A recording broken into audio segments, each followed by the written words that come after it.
بسم اللہ الرحمن الرحیم.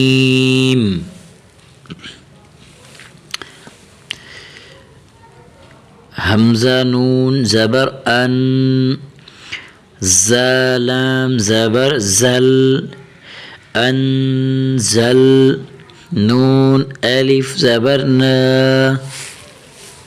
انزلنا. یہاں ہم نے الف نہیں پڑھا، یہاں حمزہ پڑھا. کیوں؟ کیونکہ الف جو ہوتی ہے وہ خالی ہوتی ہے، الف کے اوپر حرکت نہیں ہوتی. جب الف کے اوپر حرکت آ جائے تو وہ حمزہ بن جاتا ہے، الف نہیں پڑھا جائے گا. ٹھیک ہے، تو اسے حمزہ پڑھا جا رہا ہے کیونکہ اس کے اوپر حرکت آ گئی ہے. الف خالی ہوتی ہے اور حمزہ حرکت کے ساتھ ہوتے ہیں. انزلنا، یہاں تھوڑا سا غنہ کرنا ہے. ٹھیک ہے، انزلنا، یہ حرف زا ہے، ذال نہیں پڑھنا، اسے تھوڑا سا سختی کے ساتھ. انزلنا، خو زبر خو، لام قوف زبر لقو. یہاں حرف خا کو موٹا کرنا ہے اور حرف قوف کو بھی موٹا کر کے قوف کو تھوڑا سا قلقلہ، یہ اوپر جو ہے نا، یہ جزم کے اوپر یہ جو جزم ایک نشان نظر آ رہا ہے آپ کو بلو کلر کا، یہاں تھوڑا سا قلقلہ قلقلہ کرنا ہے تھوڑا سا. خا زبر خا، لام قوف زبر لقو، خلق، نون الف زبر نا، خلقنا، خلقنا. ٹھیک ہے، اسی طرح پڑھنا ہے، قوف کو بھی موٹا کرنا ہے اور یہاں خا کو بھی موٹا کر کے پڑھنا ہے. را زبر را، فا عین زبر فع، رفع، نون الف زبر نا، رفعنا، رفعنا، حرف را کو موٹا، فا کی حرکت کو عین کے ساتھ ملائیں گے، رفع، رفع، اور عین کی آواز نکالیں گے، رفع، نون الف زبر نا، رفعنا. بعض بچے پڑھتے ہیں رفعنا، تو یہ غلط پڑھا جائے گا، حمزہ نہیں ہے، جھٹکا نہیں لگانا. رفعنا، عین کی اپنی آواز نکالنی ہے. وا زبر وا، ضاد عین زبر ضع، وضع، نون الف زبر نا، وضعنا. یہاں حرف ضاد کو بھی، حرف ضاد جو ہے وضع، حرف ضاد کو موٹا کرنا ہے اور ضاد کی حرکت کو عین کے ساتھ ملانا ہے. ٹھیک ہے، واو زبر وا، ضاد عین زبر ضع، وضع. یہاں حرف ضع کو تھوڑا سا موٹا کرنا ہے اور عین کی اپنی آواز نکالنی ہے، وضع، نون الف زبر نا، وضعنا. میں بار بار اسی لیے آپ کو بار بار پڑھا رہا ہوں تاکہ آپ کو سمجھنے میں اور پڑھنے میں آپ کے لیے آسانی ہو.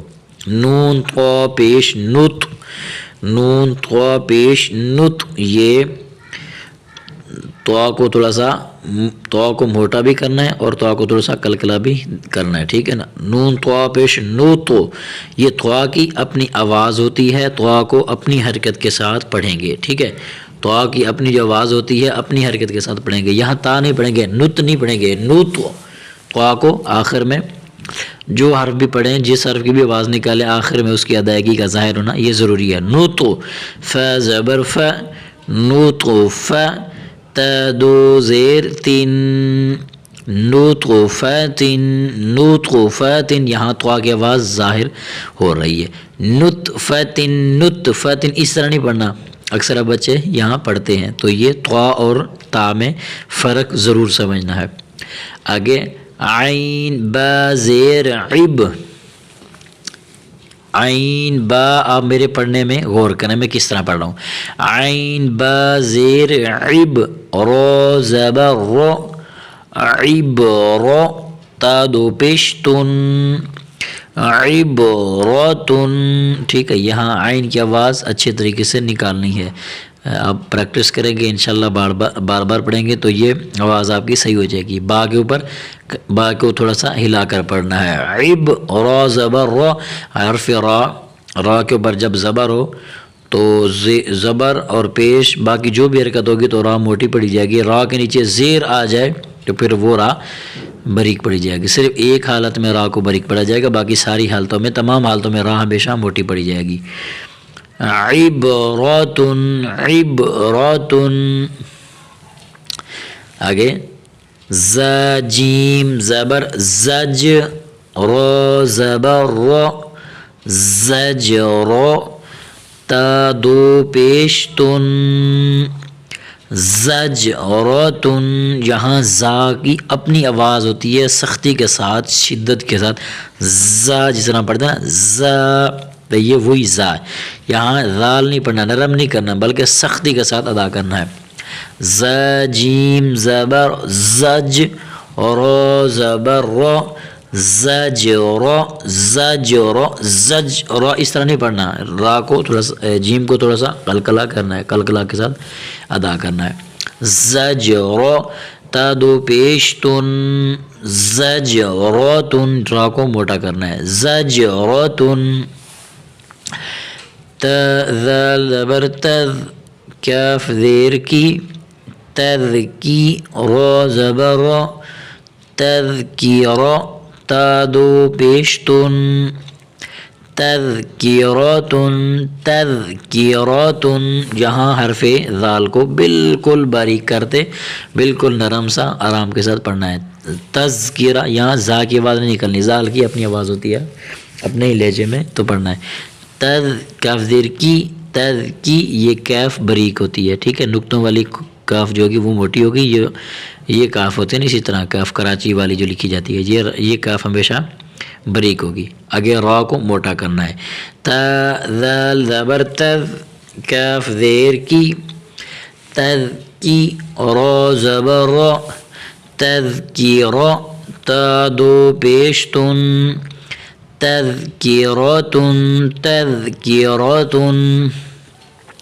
میم سین پیش مس فا زیر فی مسفی را زبر را مسفیرہ تا دو پیش تن مسفیراتن مسفیرہ. یہاں سین کی آواز نکالنی ہے ٹھیک ہے. سین کی آواز سیٹی کے ساتھ. یہاں اکثر بچے جب پڑھتے ہیں نا تو وہ سمجھ نہیں آ رہا کہ یار یہ سین پڑھ رہا ہے یا سا پڑھ رہا ہے یا سواد پڑھ رہا ہے ٹھیک ہے. یہاں سین کی اپنی ادائیگی ہوگی اپنی آواز کے ساتھ پڑھنا ہے. مس سیٹی کے ساتھ. مسفیرہ منہ کو تھوڑا سا گول کر کے دانتوں کو تھوڑا سا کلوز کر کے بالکل سیٹی کی آواز سی. مسفیرہ تا دو پیش تن مسفیراتن. آگے میم حمزہ پیش مو وہ نہیں پڑھنا مو نہیں پڑھنا مو وہ کے اوپر حمزہ ہے ٹھیک ہے. حمزہ وہ ادغام ہوا ہے. مو میم حمزہ پیش مو صاد زبر صا مو صا دال زبر دا مو صاد تا دو پیش تن مو صاداتن. مو میم کو حمزہ کے ساتھ جھٹکا دینا تھوڑا سا. مو اکثر پڑھتے ہیں بچے ہمارے مو صادہ نہیں ہے مو تھوڑا سا جھٹکے کے ساتھ حمزے کی آواز نکالنی ہے. مو صاد زبر صا یہاں صاد کو ہمیشہ موٹا کرنا ہے. سین بھی نہیں پڑھنا مو سادہ بھی نہیں ثا بھی نہیں مو سادہ بھی نہیں. مو صادہ تا دو پیش تن مصاداتن.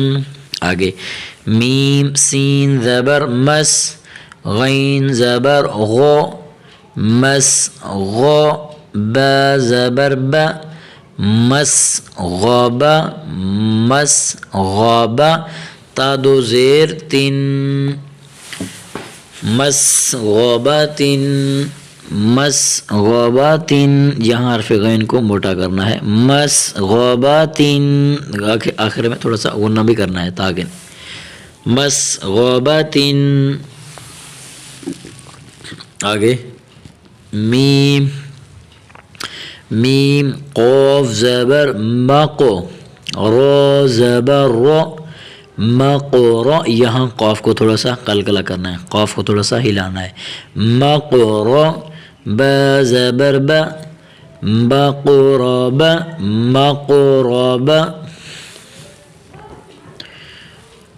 مقرب تا دو زیر تن مقربتن.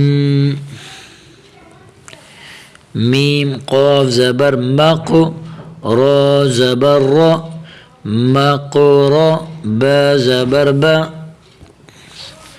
مقربہ، یہاں میم کو قاف کے ساتھ ملائیں، قاف کو بھی موٹا کریں اور را کو بھی موٹا کریں، مقرا، ٹھیک ہے، یہ قاف کے اوپر تھوڑا سا قلقلہ کرنا ہے، مقرا، با زبر با، مقرب، تا دو زیر تن، مقربت، مقربت، آگے میم تا زبر مت، را زبر رو، مت را، مت را، یہاں طا اور تا میں فرق کرنا ہے، طا نہیں پڑھنا، مطورا نہیں، مت را، تا کی اپنی آواز، مت را، را کو موٹا کرنا ہے، میم تا زبر مت، را زبر رو، مت را، با زبر با، مت راب، تا دو زیر تین، مت رابتن، مت رابتن، ٹھیک ہے، مت رابتن، تا زغاد زبر تازغو، لام یا زیر لی، تازغو لی، لام دو زیر لن، تازغلیلن، تازغلیلن، یہاں پر زواد کو تھوڑا سا موٹا کرنا ہے، ٹھیک ہے، حرف زواد ہمیشہ موٹی پڑی جائے گی، ٹھیک ہے نا، زواد کی کوئی حالت بھی ہو تو زواد باریک نہیں پڑی جائے گی، زواد ہمیشہ موٹی ہی پڑی جائے گی، تازغلیلن، لی آخر لام تنوین پہ یہاں گنا کرنا ہے تھوڑا سا، تازغلیلن، آگے تا قوف زبر تاقو، وا یا زیر وی، تاقو وی، تاقو وی، یہاں قوف کو تھوڑا سا قلقلہ بھی دینا ہے، ٹھیک ہے، قلقلہ کی آواز بھی نکلنی چاہیے اور قوف کو موٹا بھی کرنا ہے، تاقو وی، میم دو زیر من، تاقو وی من، تاقو وی من، آگے تا کاف زبر تک، ذال یا زیر ذی، تک ذی، با دو زیر بن، تک ذی بن، تک ذی بن، ٹھیک ہے، تا کاف زبر تک، یہاں کاف کو باریک کرنا ہے، ذال بالکل نرم، ذال کو یا کے ساتھ ملانا ہے، تک ذی، با دو زیر بن، تکذیب۔ تو آج کا ہمارا سبق اتنا ہی ہوا، تو انشاءاللہ آپ سے ہمارے آخر میں گزارش ہوتی ہے کہ اگر آپ ہمارے چینل پہ نئے آئے ہیں تو پلیز آپ ہمارے چینل کو لائک کریں، سبسکرائب بھی کریں اور ایک اچھا سا کمنٹ بھی کریں اور شیئر بھی کریں تاکہ ہماری حوصلہ افزائی ہو۔ تو انشاءاللہ آپ ہمارے ساتھ جڑے رہیں، آپ ہمارے چینل سے بہت ہی فائدہ اٹھائیں گے انشاءاللہ۔ آپ خود بھی پڑھیں، اگر آپ کو پڑھنا نہیں آتا قرآن پاک یا آپ بھولتے ہیں زیادہ تر یا آپ کو تکلیف ہوتی ہے کہ یار جس طرح بندہ کہتا ہے یار میں اونچی آواز میں پڑھوں تو مجھ سے غلطیاں ہوں گی، تو یہ میں آپ کے لیے انتہائی آسان الفاظوں میں قرآن پاک کو پڑھنے کا طریقہ سکھاتا ہوں، یہاں پر جوڑ توڑ دونوں ملا کے، جوڑ بھی اور توڑ بھی دو طریقے سے سکھاتا ہوں تاکہ آپ کے لیے آسانی ہو۔ آپ یہ سمجھ لینا کہ لفظوں کو جوڑنا کیسے ہے، آپس میں لفظوں کو توڑنا کیسے ہے، بس اسی کا نام ہے، ایک قاعدہ ہے، یعنی کہ جوڑنا اور پھر توڑنا، حروفات کی پہچان ہو، اس کے مخرج کا اندازہ ہو، بھئی یہاں کون سا آواز کس طرح کی آواز نکالنی ہے، بس یہ چیزیں جب آپ کو تھوڑی سی سمجھ آ گئی نا، یا آپ کے بچوں، آپ کہتے ہیں یار ہمارے بچے بہت ہی کمزور ہیں، کافی عرصہ ہو گیا تو وہ قاعدہ نہیں پڑھ پا رہے، تو بہت ہی ذہنی، تو میں کہتا ہوں بچہ کوئی بھی ہو تو وہ کمزور نہیں ہوتا انشاءاللہ، وہاں ایک طریقہ انداز ہمارا کچھ مختلف ہوتا ہے جو بچوں کے سمجھ میں نہیں آ رہا تھا، تو اسی لیے وہ ہمیشہ کی طرح نا تو بچے مائنڈ کرتے ہیں کہ یار سبق تو یاد نہیں ہوتا، قاری صاحب بھی مارتے ہیں تو کیا کریں، تو بھائی آپ حوصلہ دے رہے ہیں بچوں کو، انشاءاللہ آپ اسی طریقے سے جس طرح میں آپ کو پڑھا رہا ہوں، میں یہ آپ کو سمجھا رہا ہوں، ٹھیک ہے نا، تو ماشاءاللہ کافی کمنٹ بھی آتے ہیں، پڑھ کر خوشی ہوتی ہے کہ یار چلو ہماری کوئی محنت ہے جو لوگوں کو سمجھ آ رہی ہے، تو آپ بچوں کو سمجھائیں، سکھائیں کہ بیٹا یہ دیکھیں یہ ہمارا یہ استاد جی کیسے پڑھ رہے ہیں، آپ بھی اسی طرح بچے کو سنائیں، سمجھائیں، پھر پڑھیں یا ان سے پڑھوائیں، اسی طرح ایک ایک لفظ سنائیں اور پڑھوائیں، تو انشاءاللہ اللہ کی رحمت سے، اللہ کے فضل سے انشاءاللہ آپ کا بیٹا، آپ کا بچہ، انشاءاللہ آپ کی بچی 100% جو ہے نا انشاءاللہ وہ پڑھنے میں کامیاب ہو جائیں گے اور کہیں نہیں جھجک محسوس کریں گے اور ہمیشہ فرفر کی طرح پڑھیں گے. جو ہمارا طریقہ ہے انتہائی آسان ہے, اچھا ہے, اور انشاءاللہ آپ اپنے گھر بیٹھ کے اپنے بچوں کو قرآن پاک سکھا سکتے ہیں, پڑھا سکتے ہیں, آپ خود بھی پڑھ سکتے ہیں آفس میں, دفتر میں, جہاں کہیں بھی ہیں. تو آپ ہمارے لیے بھی خاص دعا کیا کریں. اللہ ہم سب کا حامی و ناصر ہو. والسلام علیکم ورحمۃ اللہ.